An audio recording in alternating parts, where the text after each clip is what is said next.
Hey guys, welcome to the Marsha and Portia Project, episode 7. Today's episode is Socialism One-on-One. This is going to be a deep dive into the ideology and the economics behind socialism. This word's getting thrown around a lot, so we're going to spend a lot of time today talking about it. So feel free to share this episode. You may want to stop and take some notes in your phone or on a notepad. But this is really going to be almost like a little bit of a lecture that you might get in school. So, or that you might not have gotten in school. Right, which is why we were talking about it. So Veronica has spent a lot of time really digging into this topic. This has kind of been her brainchild. So I'm going to just introduce it, and then she's going to walk you guys through really what socialism is. And I'm going to say it right now, but stay tuned for follow-up episodes this week, because this is not something we can cover in one episode. Big topic. We got a lot to say about this one.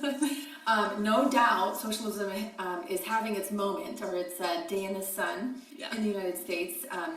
We've got prominent politicians like Bernie Sanders and AOC running on outright socialist platforms. You hear this word thrown around a lot. And then we also have our current administration supporting this open border welfare state. They stopped any construction on the wall, and they're already working to upset our free market and install big government as our protective and progressive overlord.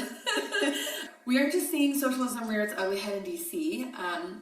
Young people in general are gravitating towards socialism. It's been kind of big on college campuses. If you watch PragerU and see Will Witt, you will have seen some of this.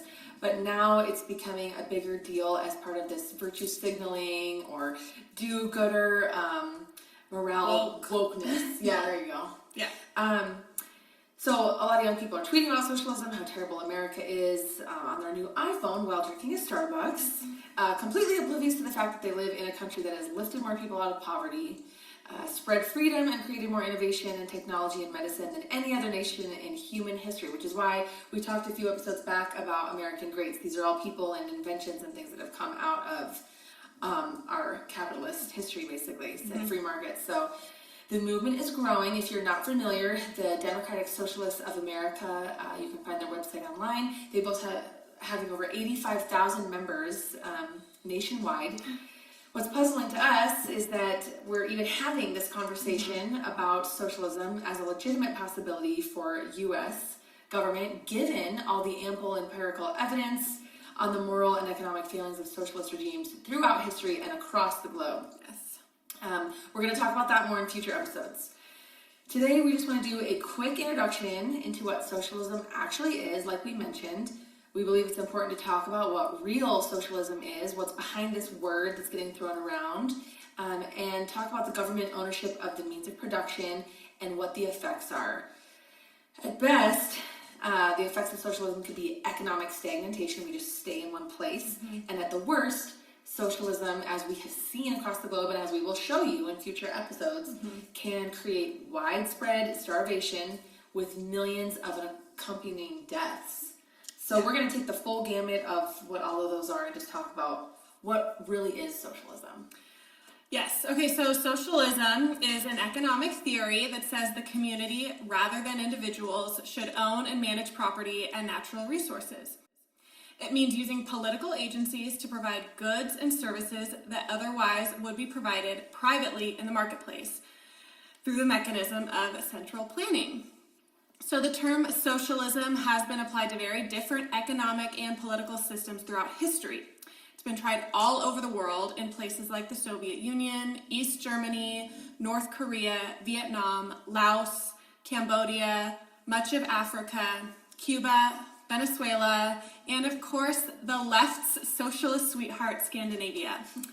These systems vary widely in structure, but they share an opposition to an unrestricted market economy and the belief that public ownership of the means of production and making money will lead to a better distribution of wealth and a more egalitarian society. Sounds great. Doesn't it just sound so nice? It does. It just like gives you like the feel goods.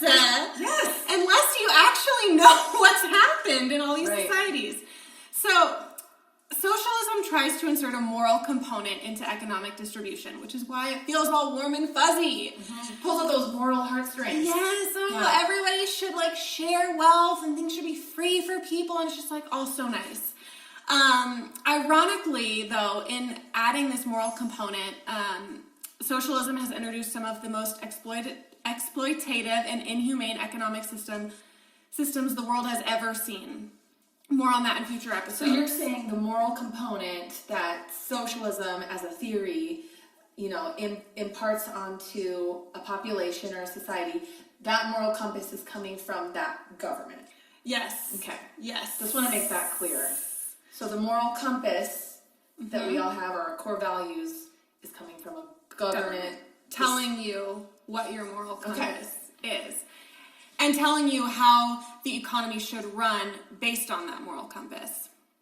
Okay, so today's socialism has shifted gears from the more economically focused socialism of the 20th century, and a central focus is now on identity politics.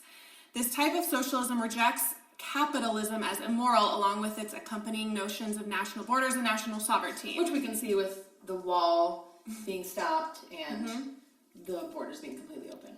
Correct. Right? Okay.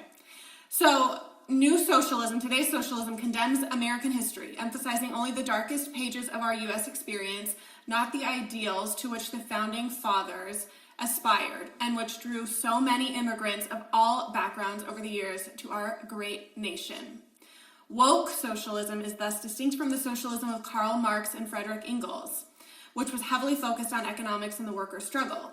Today's socialism carries an ostensible moral appeal for young people who may know little about history or the nature of socialism and who are legitimately disenchanted with the current state of the world. Understandable. And when you put out only the good things, that's the theories of socialism, it does sound really good. Nice. So that's why we need to have this historical perspective in order to fully understand what it means. Okay. And that's why we're putting this information out there, because a lot of people, I think, use the word socialism and don't have any idea what they're talking about. Right, so with an open mind, let's go a little farther. Yes.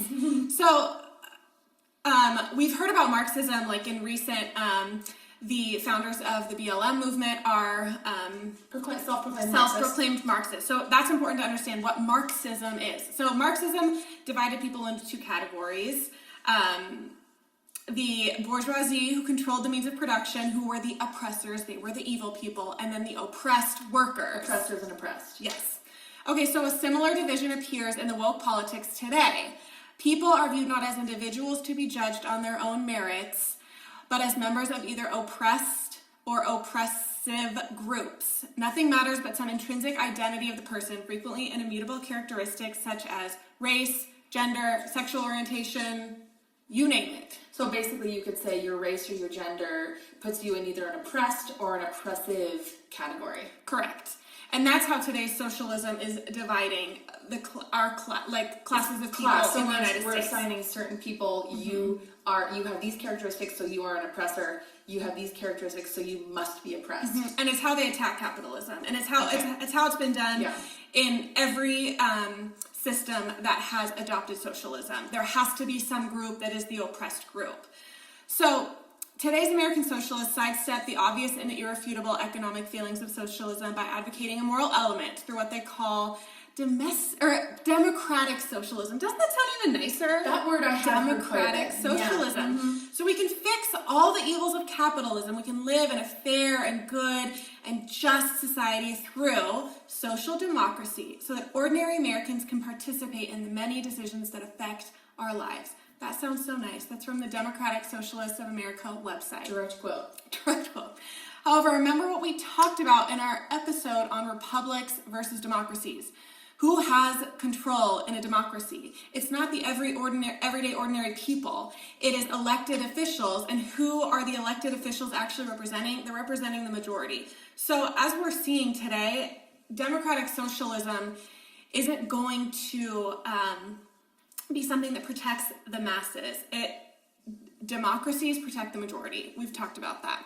It's also interesting to compare when you're talking about the moral piece of socialism to, if you refer to our Constitution episode where we talked about the founding fathers being deists. They're commonly misunderstood as being Christian, but really they were just deists, and they expected us as a people, and in light of our Constitution, to be held to some kind of higher standard of moral compass or core values of our own, and that would keep us being good people, doing good to our neighbors, respecting others.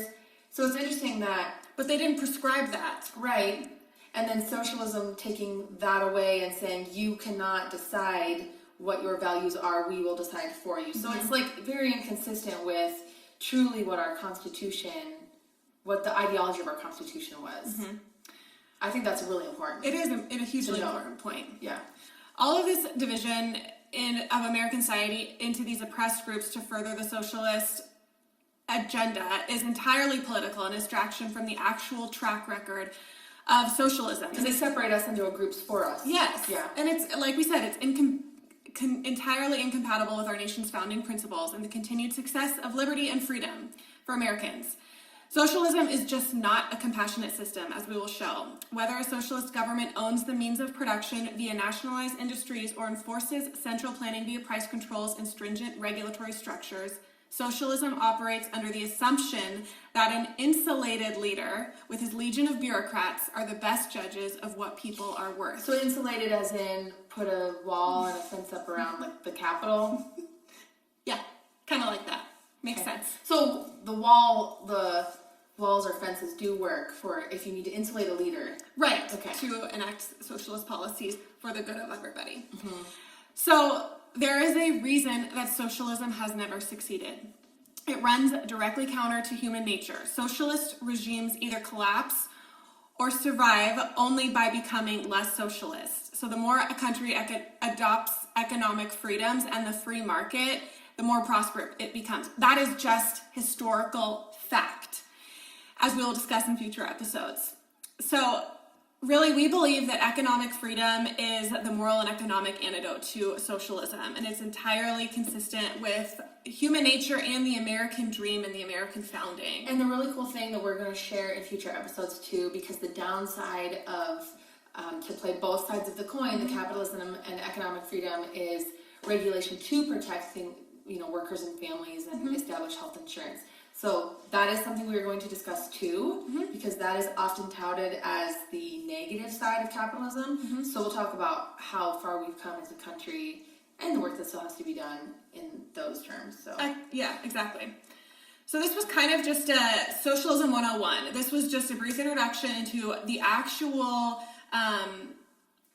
what socialism actually is, and the belief system of socialism. Yeah, and the economic policy of socialism.